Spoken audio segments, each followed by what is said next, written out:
Hello students, now the chapter is Principle of Inheritance, means Genetics 1.0. What is the means of genetics? Genetics is the branch of biology which deals with the collective study of heredity and variation. Transmission of characters one generation to the next, means one organism to the new organism. This is called heredity. And what is the means of variation? In the case of sexual reproducing organism जो new progeny develop होती है वो अपने parents के exact copy नहीं होती है. This is called variation. Variation is the basis for evolution. And sexual reproducing जो भी ऑर्गेनिज्म होते हैं तो उनमें क्या होता है, गैमीट फॉर्म होगा. जब भी गैमीट का फॉर्मेशन होता है तो वहाँ पे मियोसिस प्रोसेस होता है. अगर हम अपनी प्लॉइडी की बात करते हैं तो 2n कंडीशन है. हमारी प्लॉइडी जो है वो डिप्लॉइड है कि जो भी जर्मिनल सेल है वो मियोसिस परफॉर्म करके आगे गैमीट को फॉर्म करती है. नाउ तो बाकी की जो रिमेनिंग सेल्स हैं उन सारी सेल्स को हम लोग क्या बोलते हैं, सोमेटिक सेल बोलते हैं. सोमेटिक सेल का मीन्स जो रिप्रोडक्टिव गैमीट फॉर्मेशन में पार्टिसिपेट नहीं करते. इन the case of mitosis dramatical changes नहीं है.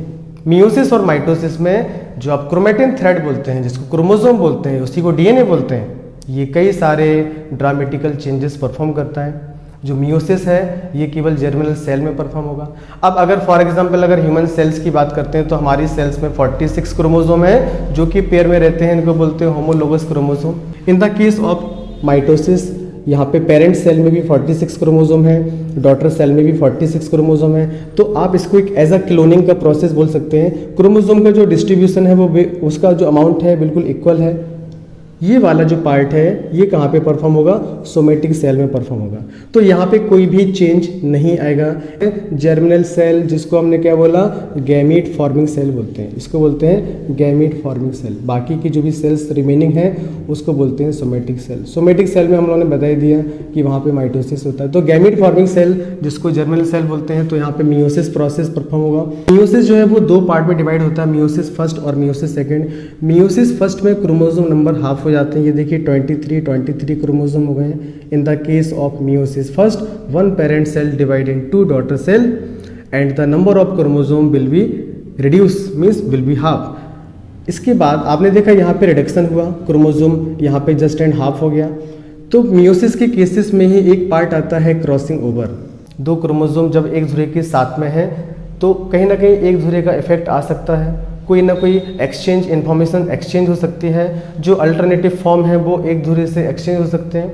तो यही वो पार्ट है क्रॉसिंग ओवर जहाँ पे वेरिएशन के आगे चांस होते हैं. अब जो भी सेक्सुअल रिप्रोड्यूसिंग ऑर्गेनिज्म होते हैं उनसे जो न्यू प्रोजेनी डेवलप होती है वो अपने पेरेंट्स के एग्जैक्ट कॉपी नहीं होती है. इसका मतलब तो यही है क्योंकि उनमें मियोसिस प्रोसेस परफॉर्म होता है जब भी गैमीट का फॉर्मेशन होगा और वो 23 क्रोमोसोम क्रॉसिंग ओवर के बाद फाइट करके आते हैं जिसके साथ वो पेयर में थे. तो ये जो फाइटिंग है इसमें चांसेस होता है कि जो जीन्स होंगे वो एक्सचेंज होंगे या नहीं होंगे. मियोसिस फर्स्ट में क्रोमोसोम हाफ हो जाते हैं, लेकिन जो मियोसिस सेकेंड है उसमें क्रोमोसोम का डिस्ट्रीब्यूशन सेम होता है. कैसा सेम होता है? आपने कहा कि मियोसिस फर्स्ट के बाद डॉटर सेल में जो 23 क्रोमोसोम थे, यहाँ पर भी 23 क्रोमोसोम हैं. आगे जब ये मियोसिस सेकंड करते हैं तो ये माइटोटिकली परफॉर्म करते हैं. कैसे? 23 क्रोमोसोम पेरेंट सेल में है तो 23 क्रोमोसोम डॉटर सेल में भी है. यहाँ पर भी 23 क्रोमोसोम डॉटर सेल में है. ये वाली जो सेल है यहाँ से भी तो डॉटर सेल बनेगी. आप देखिए ना, यहाँ पे इस वाले पार्ट में जो क्रोमोसोम का डिस्ट्रीब्यूशन है वो इक्वल है. तो मैं बोल सकता हूँ कि यहाँ पे माइटोसिस की तरह पर जो प्रोसेस वो परफॉर्म हो रहा है. डायरेक्ट अगर आप मियोसिस को डिफाइन करना चाहें तो कैसे, one parent cell divide in 4 daughter cell but the number of chromosome will be reduce, will be half. This is called meiosis. Genetics को स्टार्टिंग में 3 पार्ट्स में डिवाइड किया गया, pre Mendelian genetics, Mendelian genetics and third is post Mendelian genetics. Gregor John Mendel को father of genetics बोला गया. उनकी death के बाद 1884 में किडनी डिसऑर्डर की वजह से ग्रेगर जॉन मेंडल की डेथ हो गई. ग्रेगर जॉन मेंडल का जो सबसे पहला एक्सपेरिमेंट था वो फेल हो गया था. हिराशिमा पर उन्होंने अपना एक्सपेरिमेंट किया था.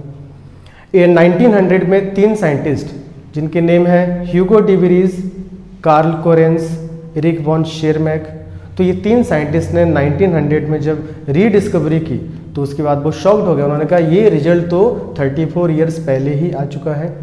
तब जाके 1901 में ग्रेगर जॉन मेंडल को फादर ऑफ जेनेटिक्स बोला गया. जेनेटिक्स जो टर्म है ये बेटसन ने दिया, W बेटसन, और बेटसन को बोलते हैं father of modern genetics. Experimental proof करके जो चेंजेस हैं वो टीएच मॉर्गन ने ऑब्जर्व किए। टीएच मॉर्गन को बोलते हैं फादर ऑफ एक्सपेरिमेंटल जेनेटिक्स, जिन्होंने ड्रोसोफिला मेलेनोगेस्टर पर एक्सपेरिमेंट किया। इसका कॉमन नेम होता है फ्रूट फ्लाई। और टीएच मॉर्गन के बाद नेक्स्ट एक नेम और आता है आर्कीबाल्ड गैरेट। आर्कीबाल्ड गैरेट को बोलते हैं फादर ऑफ ह्यूमन जेनेटिक्स, जिन्होंने सबसे पहले ह्यूमन जेनेटिक डिसऑर्डर जिसका नाम है एल कैप्टनयूरिया, इसको बोलते हैं ब्लैक यूरिन डिजीज, और कई टाइप्स के कॉन्सेप्ट भी दिए। For example 1 mutant gene 1 metabolic block. For example phenyl alanine amino acid break होता है टायरोसिन में, और टायरोसिन फाइनली ब्रेक होता है मेलेनिन में। फेनिल एलेनाइन को टायरोसिन में कन्वर्ट करने के लिए एक एंजाइम की रिक्वायरमेंट होती है, उसको बोलते हैं फेनिल एलेनाइन हाइड्रोक्सिलेज। इस एंजाइम को रिलीज करने के लिए पर्टिकुलर कोई ना कोई जीन होगा। अगर उस जीन में कोई चेंज आता है तो ये एंजाइम प्रोड्यूस नहीं होगा। जब ये एंजाइम प्रोड्यूस नहीं होगा तो फेनिल एलेनाइन टायरोसिन में कन्वर्ट नहीं होगा और आगे मेलेनिन का फॉर्मेशन भी नहीं होगा। मेलेनिन का फॉर्मेशन ना होना, मेटाबॉलिज्म ब्लॉक हो गई हमारी। जीन में डिस्टर्ब हो जाना जिसकी वजह से एंजाइम ना बन पाना, उसको बोलते हैं 1 म्यूटेंट जीन। तो एक जीन के चेंज होने से सीधी सीधी एक मेटाबॉलिज्म का ब्लॉक हो जाना। उस टाइम में सबसे बड़ा क्वेश्चन था how gene travel 1 generation to the next. Modern genetics में आप जीन्स बोलते हैं, ग्रेगर जॉन मेंडल ने उसको फैक्टर बोला। एक ऑर्गेनिज्म से सेम दूसरे टाइप का ऑर्गेनिज्म डेवलप होने में जो कैरेक्टर्स पास होते हैं, उन कैरेक्टर्स को पास करने के लिए जो रिस्पॉन्सिबल है उसको फैक्टर ग्रेगर जॉन मेंडल ने बोला, और मॉडर्न जेनेटिक्स में उसको बोलते हैं gene. Gregor John Mendel born on 22 July Heinzendorf Silesian village Austria. पूरी लाइफ में 10,000 के समथिंग ग्रेगर जॉन मेंडल ने एक्सपेरिमेंट किए। Worked as a monk in Augustinian monastery at Brunn city Austria. उसके बाद इनका पूरा नेम ग्रेगर जॉन मेंडल हुआ। सबसे पहले इनका मेंडल नेम था, उसके बाद ग्रेगर जॉन मेंडल। नेक्स्ट 1856 से 63 तक उन्होंने अपने एक्सपेरिमेंट परफॉर्म किए। एक्सपेरिमेंट का जो रिजल्ट था वो एक साइंस जर्नल में पब्लिश हुआ जिसका नेम है नेचर फॉर शेंडर वेरिन। ये जर्मन लैंग्वेज में था। 1865 में जो पेपर पब्लिश किया उसका टाइटल था एक्सपेरिमेंट इन प्लांट हाइब्रिडाइजेशन, और 1884 में ग्रेगर जॉन मेंडल की किडनी डिसऑर्डर की वजह से उनकी डेथ हो गई। तो कोई भी पॉपुलैरिटी नहीं मिली। 1900 में 3 साइंटिस्ट जिन्होंने रीडिस्कवरी की, सबसे पहले आते हैं Carl Correns, second Hugo de Vries, third Erich von Tschermak. Carl Correns German, Hugo de Vries Holland, Erich von Tschermak Austria. Carl Correns ने अपना एक्सपेरिमेंट मेज प्लांट पर किया। ह्यूगो डी व्रीज ने अपना एक्सपेरिमेंट इवनिंग प्रिमरोज प्लांट पे किया, और एरिक वॉन शेरमैक ने अपना जो एक्सपेरिमेंट है वो डिफरेंट फ्लावरिंग प्लांट पे किया। अलग अलग साइंटिस्ट ने जो अपनी डिस्कवरी को एक्सपोज किया तो वो शॉक्ड हो गए। 34 ईयर्स पहले ही ये रिजल्ट आ चुका है। उसके बाद ग्रेगर जॉन मेंडल के 2 एक्सपेरिमेंट जिसको बोलते हैं monohybrid cross and dihybrid cross, और उससे 3 लॉ डेवलप हुए। First is law of dominance, second is law of segregation और purity of gametes, and third is law of independent assortment. Gregor John Mendel का experimental material था garden pea, जिसका scientific name है Pisum sativum. आप जब भी कोई scientific name लिखते हैं तो उसमें 2 वर्ड आते हैं, जीनस और स्पीसीज। जीनस का पहला लेटर कैपिटल होता है और स्पीसीज का पहला लेटर स्मॉल होता है। गार्डन पी को ही क्यों सिलेक्ट किया? P plant have a short life cycle 2 days 3 months, many contrasting trait. Next is natural self pollination. वही पाइसम सेटेबम के जो फ्लावर बाइसेक्सुअल फ्लावर है तो वहाँ पे नेचुरल सेल्फ पॉलिनेशन है, और यहाँ पे artificially hybridization means cross pollination भी परफॉर्म किया जा सकता है। प्लांट को इजिली कल्टीवेट किया जा सकता है। ग्रेगर जॉन मेंडल ने जो भी डिस्कवर किया, उसको जो भी पब्लिश किया, उसका लिटिल सर्कुलेशन था। मीन्स उन्होंने जो भी डिस्कवरी की वो साइंटिफिक वर्ल्ड तक नहीं पहुंची। उनका जो सबसे पहला एक्सपेरिमेंट था, उन्होंने राजमा और हॉक व्हीट पर भी एक्सपेरिमेंट किया था। कॉल रियूटर ने टोबैको प्लांट पर एक्सपेरिमेंट किया। नाइट एंड गॉस ने पी प्लांट पर एक्सपेरिमेंट किया। ग्रेगर जॉन मेंडल ने अपने जो एक्सपेरिमेंट परफॉर्म किए उसमें जो टेक्निक्स हैं उसमें पहला पार्ट आता है emasculation.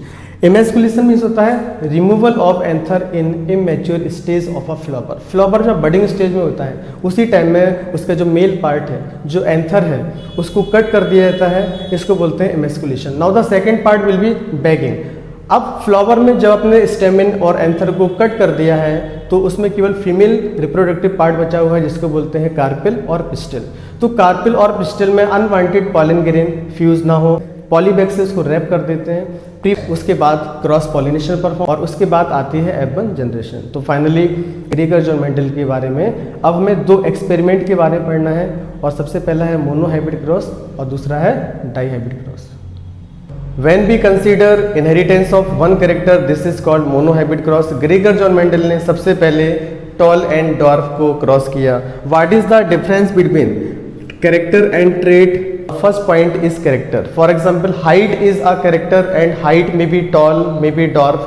Tall and dwarf are trait and trait will be expressed in the form of allele. किसी भी trait को express करने के लिए जो उसके alternative form होते हैं उसको बोलते हैं allele. तो सबसे पहले when we cross tall and dwarf pea plant, then in F1 generation only one trait will be expressed which is called dominant and other trait will be suppressed which is called recessive. जो trait hidden condition में है उसको बोलते हैं recessive. तो dominant और recessive, dominant को capital letter से रिप्रेजेंट करते हैं और रिसेसिव को स्मॉल लेटर से रिप्रेजेंट करते हैं। For example in the case of dominant capital T, capital R, capital Y. In the case of recessive small t, small r, small y. Dominant trait will be expressed in both condition homozygous और heterozygous. Homozygous means capital T होगा तो भी हम इसको toll बोलेंगे, capital T के साथ अगर स्मॉल t है तो भी इसको टॉल बोलते हैं। क्यों? क्योंकि एक हमारे पास डोमिनेंट है, जब तक एक भी डोमिनेंट होगा उसी का इफेक्ट होगा। अगर यहाँ पे कैपिटल T है तो हमने इसको क्या बोला? टॉल बोला।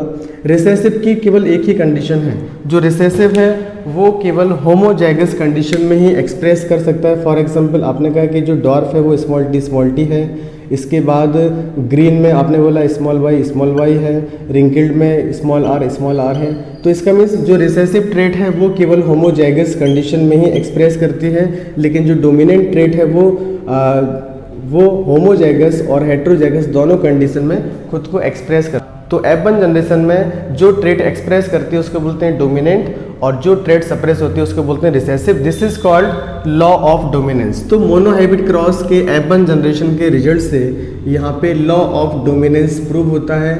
नाउ F1 जनरेशन के बाद जब इसकी सेल्फिंग करते हैं, भाई F2 जनरेशन में जाने के लिए आपको क्या यहाँ पे सेल्फिंग करना पड़ेगा। सेल्फिंग के बाद यहाँ पे हम चेकर बोर्ड मेथड यूज़ करते हैं। Checker board method Reginald C Punnett ने एक मेथड यूज़ किया कि किसी भी क्रॉस को कैसे रिप्रेजेंट किया जा सकता है, कैसे आप उसमें मेल और फीमेल के अकॉर्डिंग कैसे रिप्रेजेंट कर सकते हैं। In the case of checker board, तो चेकर बोर्ड में देखिए ये जो हॉरिजॉन्टल लाइन है, हॉरिजॉन्टल, यहाँ पे जो गैमेट्स होंगे वो मेल गैमेट्स होंगे और जो वर्टिकल लाइन है यहाँ पे जो भी गैमेट्स होंगे वो फीमेल होंगे। तो जब कैपिटल T स्मॉल t की सेल्फिंग होगी, भाई जो गैमेट्स यहाँ से फॉर्म होगा वही गैमेट्स यहाँ से फॉर्म होगा।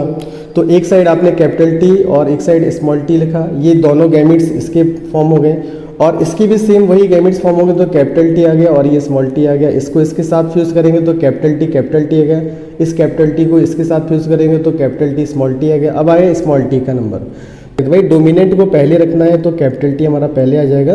तो यहाँ पे कॉम्बिनेशन आ गया कैपिटल T स्मॉल t और यहाँ पे आ गया स्मॉल t। सबसे पहले फाइंड आउट करना है फिनोटिपिक रेशियो। फिनोटिपिक का मीन्स होता है जो विजुअल कैरेक्टर है। तो सबसे पहले टॉल ही आएगा, टॉल, क्योंकि दोनों कैपिटल T है तो यहाँ पे टॉल होगा। यहाँ पे कैपिटल T स्मॉल t है तो भी यहाँ पे टॉल होगा, क्योंकि हमारे पास एक डोमिनेंट एलील यहाँ पे प्रेजेंट है। यहाँ पर भी टॉल होगा और यहाँ पर होगा डॉर्फ। फिनोटिपिक रेशियो का मीन्स होता है जो ट्रेट आपको दिखाई दे रही है, जो विजुअल ट्रेट है। मुझे तो टॉल दिखाई दे रहा है तो मैंने लिखा यहाँ पे मुझे दो ही ट्रेट दिखाई दे रही हैं, एक है टॉल और दूसरा है डॉर्फ। तो अगर दोनों को काउंट करते हैं क्रॉस में तो कितना है टॉल? 1 2 3, तो यहाँ पे हमने 3 लिख दिया और डॉर्फ हमारा 1 है तो यहाँ पे हमने सिंगल लिख दिया। तो ये है phenotypic ratio. Now the next point, भाई जीनोटाइप की अगर बात करते हैं तो जेनेटिक कॉन्स्टिट्यूट, क्योंकि अगर आपने बोला टॉल तो टॉल तो मुझे दिखाई दे रहा है, टॉल क्या है? फिनोटाइप है। लेकिन उस टॉल का अगर जीनोटाइप बात करते हैं तो उस टॉल के लिए दो जीनोटाइप की पॉसिबिलिटी है, एक तो कैपिटल T और दूसरा आता है कैपिटल T स्मॉल t। तो फाइनली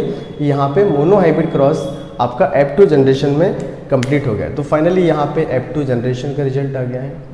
मोनोहाइब्रिड क्रॉस के थ्रू सेकंड लॉ भी डेवलप किया गया। सेकंड लॉ आता है law of segregation. Law of segregation का मीन्स क्या होता है? सेग्रीगेशन का मीन्स होता है अलग अलग हो जाना। F2 जनरेशन में जो रिजल्ट आता है इसमें देखिए डॉर्फ ने खुद को प्रूव कर दिया। यहाँ पे जो डॉर्फ है अगर इसके नंबर की जीनोटाइपिक रेशियो कैपिटल टी कितना है? 1 है।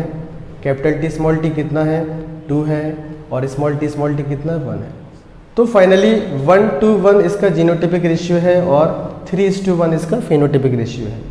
एक जनरेशन में कैपिटल टी और स्मॉल टी एक साथ रहने के बाद जब गैमीट फॉर्मेशन होता है तो कैपिटल टी अलग होता है। तो कैपिटल टी F1 जनरेशन में कैपिटल टी के साथ स्मॉल टी सर्वाइव करता रहा, मिक्स भी हो सकता था, इफेक्ट भी आ सकता था, लेकिन F2 जनरेशन में उसने खुद को प्रूव कर दिया। इसको बोलते हैं प्योरिटी ऑफ गैमीट्स कि कहीं ना कहीं जो डॉर्फ का जो गैमीट्स है, जो एलील है, वो कैपिटल टी के साथ सर्वाइव करने के बाद भी नेक्स्ट जनरेशन में उसने खुद को प्रूव कर दिया। तो इसको बोलते हैं प्योरिटी ऑफ गैमीट्स। फाइनली यहाँ पे मोनोहाइब्रिड क्रॉस और ग्रेगर जॉन मेंडल के 2 लॉ कंप्लीट होते हैं। नेक्स्ट आता है हमारा in the case of die hybrid cross when we consider inheritance of 2 character. तो ग्रेगर जॉन मेंडल ने यहाँ पे 2 कैरेक्टर लिए। सबसे पहला आता है येलो राउंड और ग्रीन रिंकल्ड। गैमीट्स के फॉर्मेशन की अगर बात करते हैं तो यहाँ पे सेम एक ही टाइप का गैमीट्स फॉर्म होगा, यहाँ पर भी एक ही टाइप का गैमीट्स फॉर्म होगा, क्योंकि ये होमोजाइगस कंडीशन में सेम टाइप का गैमीट्स फॉर्म होता है। हेटेरोजाइगस कंडीशन के लिए फॉर्मूला अलग होता है। तो F1 जनरेशन में रिजल्ट क्या आएगा आपका? येलो राउंड होगा। कैसे येलो राउंड होगा? क्योंकि डोमिनेंट है भाई, कैपिटल वाई हमारा एक है ये, इसलिए हमने इसको येलो बोला। कैपिटल आर को राउंड है हमारा, ये डोमिनेंट है, तो इसलिए इसको क्या बोलते हैं? तो F1 जनरेशन में जो रिजल्ट है वो है येलो राउंड। F1 जनरेशन के बाद जब हम सेल्फिंग करते हैं capital Y small y, capital R small r और capital Y small y, capital R small are, तो यहाँ पे सबसे पहले तो गैमीट्स फॉर्म करने के लिए फॉर्मूला होगा 2 की पावर n। तो यहाँ पे n का means number of heterozygous condition, hybrid condition. जैसे यहाँ पे कैपिटल वाई स्मॉल वाई है तो यहाँ पे एक पेयर हो गया हमारा, कैपिटल आर स्मॉल आर है, ये एक पेयर यहाँ पे हो गया हमारा। तो फाइनली बात करते हैं कि अगर यहाँ पे कितना भी बड़ा आपको कॉम्बिनेशन दे दें, कैपिटल बी, इससे इफेक्ट नहीं पड़ता। हमें पूरे कितना भी बड़ा कॉम्बिनेशन हो उसमें हमें ये चेक करना है कि हेटेरोजाइगस कंडीशन कितनी। तो 2 की पावर n यहाँ पे आ गया, 2 की पावर 2, तो फाइनली कितना? 4 गैमीट्स फॉर्म हो गए। गैमीट्स फॉर्म करने के लिए हमें फोर्क लाइन मेथड यूज़ करना है। फोर्क लाइन मेथड में सबसे पहले फॉर एग्जांपल हमारा टारगेट है capital Y, capital R small are. तो फोर्क लाइन मेथड से कैसे गैमीट फॉर्म होंगे? सबसे पहले तो कैपिटल वाई और स्मॉल वाई को हम लोगों ने सेपरेट कर दिया। सेपरेट करने के बाद अब यहाँ पे हमारा टारगेट है कैपिटल आर और स्मॉल आर। एक बार ये कैपिटल आर के साथ जाएगा, एक बार ये स्मॉल आर के साथ जाएगा, ऐसे ये भी कैपिटल आर के साथ जाएगा, ये भी स्मॉल आर के साथ जाएगा। तो देखें सबसे पहला हमारा जो कॉम्बिनेशन फॉर्म होगा, तो सबसे पहले हमारा जो गैमीट्स फॉर्म होगा वो y के साथ कैपिटल R जाएगा। तो यहाँ पे हमारा पहला गैमीट फॉर्म होगा कैपिटल Y कैपिटल R, दूसरा गैमीट फॉर्म होगा कैपिटल Y स्मॉल r, तीसरा गैमीट फॉर्म होगा स्मॉल y कैपिटल R और चौथा गैमीट फॉर्म होगा स्मॉल y स्मॉल r। तो फाइनली फोर्क लाइन मेथड से ऐसे गैमीट फॉर्म करते हैं। एक बार मैं आपको फिर से बता दे रहा हूँ। तो कैपिटल Y और स्मॉल y हमारा टारगेट है, तो कैपिटल Y सबसे पहले कैपिटल R के साथ जाएगा, फिर कैपिटल Y स्मॉल r के साथ जाएगा, इसके बाद स्मॉल y कैपिटल R के साथ जाएगा और स्मॉल y स्मॉल r के साथ। फोर्क लाइन मेथड के बाद जो गैमीट्स फॉर्म हुए हैं वही सेम टाइप के गैमीट होंगे। तो एक हॉरिजॉन्टल लाइन में आ जाएंगे एक पार्ट, और सेम वही दूसरा पार्ट वर्टिकल लाइन में होगा। हॉरिजॉन्टल जो पार्ट है वहाँ पे मेल गैमीट होगा और जो वर्टिकल पार्ट है वहाँ पे फीमेल गैमीट होगा। तो सबसे पहले तो हम इसको इसके साथ फ्यूज़ करते हैं। कैपिटल वाई के साथ कैपिटल वाई फ्यूज़ होगा और कैपिटल आर के साथ कैपिटल आर फ्यूज़ होगा। इसके बाद सेकंड कॉलम में कैपिटल वाई और कैपिटल आर स्मॉल आर होगा। इसके बाद नेक्स्ट ये वाला कॉलम फिल करना है, तो यहाँ पे कैपिटल वाई स्मॉल वाई और कैपिटल आर होगा। नेक्स्ट कॉलम फिल करेंगे तो कैपिटल वाई स्मॉल वाई और कैपिटल आर स्मॉल आर। इसके बाद सेकंड टारगेट हमारा कैपिटल वाई स्मॉल आर है। चारों कॉलम में आपको फिल करना है तो इनके साथ फ्यूज़ करेंगे। तो सबसे पहले ये बनेगा capital Y capital R small r, capital Y small r capital Y small y capital R small r और capital Y small r. Yellow है वो डोमिनेंट है, तो कैपिटल वाई होगा तो हम उसको क्या बोलेंगे? येलो बोलेंगे। कैपिटल वाई के साथ अगर स्मॉल वाई आता है तो भी येलो बोलेंगे क्योंकि वो डोमिनेंट है, एक डोमिनेंट लेटर प्रेजेंट है हमारा कैपिटल वाई। ऐसे ही कैपिटल आर जब दोनों स्मॉल वाई प्रेजेंट होंगे तब जाके आप उसको क्या बोलेंगे? आप ग्रीन बोलेंगे। नेक्स्ट आता है कैपिटल आर प्रेजेंट होगा तो क्या बोलेंगे? उसको राउंड बोलेंगे। कैपिटल आर के साथ अगर स्मॉल आर प्रेजेंट होता है तो भी उसको राउंड बोलेंगे, क्योंकि हमारे पास एक डोमिनेंट लेटर प्रेजेंट है। जब दोनों स्मॉल आर प्रेजेंट होंगे तब जाके उसको क्या बोलेंगे, रिंकिड बोलेंगे। तो इस फॉर्मेट के थ्रू आप सारे कॉलम में नेम फिल कर सकते हैं। जैसे फॉर एग्जाम्पल यहाँ पे कैपिटल वाई है तो यहाँ पे क्या लिखेंगे हम लोग, यहाँ पे येलो, कैपिटल आर है तो यहाँ पे मैंने राउंड लिख दिया। फॉर एग्जाम्पल जैसे यहाँ पे है तो कैपिटल वाई तो ये तो येलो होगा। यहाँ पे कैपिटल आर के साथ स्मॉल आर है तो यहाँ पे राउंड बोलेंगे, क्योंकि एक हमारा कैपिटल लेटर प्रेजेंट है। तो फाइनली जब पूरी टेबल को कंप्लीट करने के बाद सबसे पहला पार्ट आता है फिनोटिपिक रेशियो। तो फिनोटिपिक रेशियो में टेबल में जो भी नेम्स आप कलेक्ट करेंगे ये सारे नेम्स सीक्वेंस वाइज लिख लेंगे, येलो राउंड, ग्रीन रिंकिल्ड, येलो रिंकिल्ड और ग्रीन रिंकिल्ड। फाइनली जब आप काउंट करेंगे तो येलो राउंड होगा 9, ग्रीन राउंड होगा 3 और येलो रिंकिल्ड होगा 3 और ग्रीन रिंकिल्ड होगा 1। तो फाइनली ये है डाई हाइब्रिड क्रॉस का phenotypic ratio. Next part genotype. Genotype कैसे निकालने का भाई, जीनोटाइप निकालने के लिए आपको सारे कॉम्बिनेशन को काउंट करना पड़ेगा। हमारे पास एक फॉर्मेट है जीनोटाइप को याद करने के लिए, मोनो हाइब्रिड क्रॉस में 1 to 1 है, तो डाई का करने के लिए 1 to 1 को आपस में मल्टीप्लाई कर दीजिए। तो यहाँ पे 1 का टारगेट करेंगे तो हमारा आ जाएगा 1 2 1। अभी मैंने 1 को टारगेट, अब 2 का टारगेट करेंगे तीनों में तो यहाँ पे आ जाएगा 2 4 2। इसके बाद फिर हमारे पास 1 बचा हुआ है तो यहाँ पे आ जाएगा 1 2 1। तो फाइनली ये जीनोटिपिक रेशियो होगा डाई हाइब्रिड क्रॉस का। Law of independent assortment di hybrid cross से प्रूव किया गया। इसका मीन्स होता है कि जो हमारा एलील है वो इंडिपेंडेंट है। डाई हाइब्रिड क्रॉस में येलो राउंड और ग्रीन रिंकिल्ड को जब क्रॉस करते हैं तो F2 जनरेशन में दो कॉम्बिनेशन यहाँ पे न्यू है, एक तो ग्रीन राउंड एक न्यू कॉम्बिनेशन बना और नेक्स्ट है येलो रिंकिल्ड। तो इसका मीन्स जब गैमीट फॉर्म हुआ जो हमारा एलील्स था वो न्यू कॉम्बिनेशन बनाने के लिए इंडिपेंडेंट था। This is called law of independent assortment. After mono hybrid cross and di hybrid cross, now the next topic is back cross. कि जब आप F1 हाइब्रिड को किसी भी पेरेंट के साथ क्रॉस कर देंगे तो उसको बोलते हैं बैक क्रॉस। अगर डोमिनेंट पेरेंट के साथ क्रॉस करते हैं तो आउट क्रॉस आ जाएगा, रिसेसिव पेरेंट के साथ क्रॉस करते हैं तो टेस्ट क्रॉस हो जाएगा। फॉर मोनो हाइब्रिड का आउट क्रॉस बना रहा हूँ। Now the F1 hybrid means capital T small T को जब आप डोमिनेंट पेरेंट के साथ क्रॉस करेंगे, यहाँ पे देखिए कैपिटल टी है तो यहाँ पे सेम टाइप का गैमिट फॉर्म होगा, केवल कैपिटल टी फॉर्म होगा। यहाँ पे दो अलग अलग टाइप के गैमिट फॉर्म होंगे, कैपिटल टी और स्मॉल टी हो गया। दोनों को फ्यूज करने के बाद यहाँ पे बने कैपिटल टी, यहाँ बनेगा कैपिटल टी स्मॉल टी, तो 1:1 इसका रिजल्ट आ गया। Now the second part will be die hybrid का out cross in the case of die hybrid out cross. Dihybrid out cross में F1 हाइब्रिड क्या है हमारा, कैपिटल वाई स्मॉल वाई और कैपिटल आर स्मॉल आर है। Dominant parent क्या है, dominant parent है कैपिटल वाई और कैपिटल आर। तो यहाँ पे सेम टाइप का गैमिट फॉर्म होगा, मीन्स कैपिटल वाई और कैपिटल आर फॉर्म होगा। इसके बाद ये जो कॉम्बिनेशन है यहाँ पे 4 टाइप के गैमिट्स फॉर्म होंगे। अभी डाई हाइब्रिड क्रॉस में हम लोगों ने फॉर्म किए हुए थे। तो एक बनेगा हमारा कैपिटल वाई, भाई आपको बनाना आता है ना, कैपिटल वाई के साथ पहले कैपिटल आर यूज़ करेंगे, फिर कैपिटल वाई के साथ स्मॉल आर यूज़ करेंगे, इसके बाद स्मॉल वाई के साथ कैपिटल आर यूज़ किया और स्मॉल वाई के साथ स्मॉल आर यूज़ किया। तो फाइनली ये है डाई हाइब्रिड का आउट क्रॉस। फ्यूज़ करेंगे तो capital Y capital R capital Y capital R small R, फिर इसको इसके साथ फ्यूज़ करेंगे तो कैपिटल वाई कैपिटल आर, फिर इसको इसके साथ तो कैपिटल वाई कैपिटल आर।